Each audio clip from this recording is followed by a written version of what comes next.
Basically A I ಅಂದರೆ ಏನು? A I ಅಂದರೆ ಅದಕ್ಕೆ ಕ್ಲಿಯರ್ ಡೆಫಿನೇಷನ್ ಅಂತ ಇಲ್ಲ, ಯಾಕಂದರೆ ಅದರಲ್ಲಿ ಮಷಿನ್ ಲರ್ನಿಂಗ್ ಇರ್ಬೋದು, ಡೇಟಾ ಸೈನ್ಸ್ ಇರ್ಬೋದು. ಇವಾಗ ಎ ಐ ಅಂದರೆ almost chat G P T ಥರ ಏನೋ something called large language models ಅಂತ. ಓಕೆ, ಅದು ಮೋಸ್ಟ್ ರೀಸೆಂಟ್ ಅಡ್ವಾನ್ಸ್ಮೆಂಟ್. ಬಟ್ ಇದಕ್ಕೆಲ್ಲ ರೀಸೆಂಟ್ ಅಡ್ವಾನ್ಸ್ಮೆಂಟಿಗೆ ಏನೇನು ಬೇಕು ಟೆಕ್ನಾಲಜೀಸ್, ಅದೆಲ್ಲ ಆಲ್ಮೋಸ್ಟ್ 70s 80s ನಡೀತಾ ಬರ್ತಾ ಇದೆ. ಕೇಳಿದ ಪ್ರಶ್ನೆಗೆ ಉತ್ತರ ಕೊಡಬೇಕಂತ ಒಂದು ವರ್ಡ್ ಅದನ್ನು ಪ್ರಿಡಿಕ್ಟ್ ಮಾಡಬೇಕು ಅಂದರೆ ಬಿಲಿಯನ್ಸ್ ಆಫ್ ಕ್ಯಾಲ್ಕುಲೇಷನ್ಸ್ ನಡೆಯುತ್ತೆ. It's very hungry for power, ಇದು ಎಲೆಕ್ಟ್ರಿಸಿಟಿ ಇದು ಕನ್ಸಂಪ್ಷನಿಗೆ.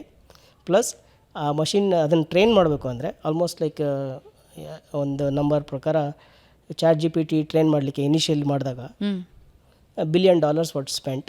ಒಂದು ಸಲ ಟ್ರೈನ್ ಮಾಡಿದರೆ ನೆಕ್ಸ್ಟ್ 6 months ಅದೇ ನಾಲೆಜ್ ಇರುತ್ತೆ. ಹೊಸದಾಗಿ ಏನಾರು ಡೆವಲಪ್ ಆದರೂ, ಹೊಸ ನ್ಯೂಸ್ ಏನಾರು ಬಂದಿದ್ದು ಅದೆಲ್ಲ ಅದ್ರಲ್ಲಿ ಸಿಗಲ್ಲ ಅವಾಗ.